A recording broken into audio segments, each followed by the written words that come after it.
పూర్వం కన్నప్ప అనే ఒక నిష్కపటమైన, అమాయకమైన వేటగాడు ఉండేవాడు. ఆయనకు చదువు, పండితుల పూజా విధానాలు, మంత్రాలు ఏవీ తెలీదు. ఒకరోజు కన్నప్ప వేటకు వెళ్ళాడు. ఆ ప్రయాణంలో ఆయన కొండపై ఉన్న ఒక శివలింగాన్ని చూశాడు. ఆ శివలింగం చూసిన వెంటనే ఆయన మనసులో ఎక్కడలేని ప్రేమ, భక్తి పొంగుకొచ్చాయి. కన్నప్పకు శివుడిని ఎలా పూజించాలో తెలీదు. ఆయన ఏమి ఆలోచించాడంటే, శివుడికి ఆకలి వేస్తుందేమో, స్వామికి నీరు దాహం వేస్తుందేమో అని.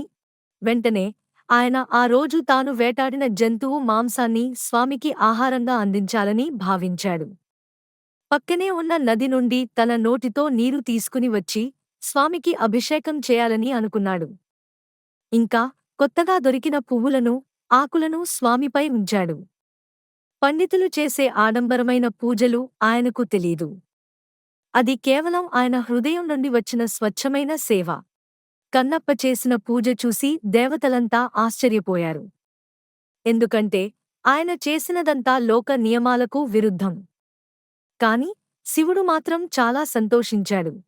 శివుడు ఇలా అన్నాడు, కన్నప్పా, నువ్వు నాకు మాంసం ఇచ్చావు, నీటిని నోటితో తెచ్చావు. ఇవి నాకు పవిత్రమైన గంగాజలం కంటే గొప్పవి. ఎందుకంటే నీ పూజ వెనుక నిజమైన ప్రేమ, నిస్వార్థమైన భక్తి ఉంది. నీ భక్తియే నాకెంతో ఇష్టం.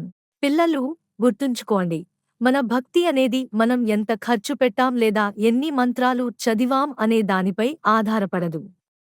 నిజమైన భక్తి అనేది మన మనస్సులో దేవుడి పట్ల ఉండే నిష్కపటమైన ప్రేమ, విశ్వాసం మరియు సేవ.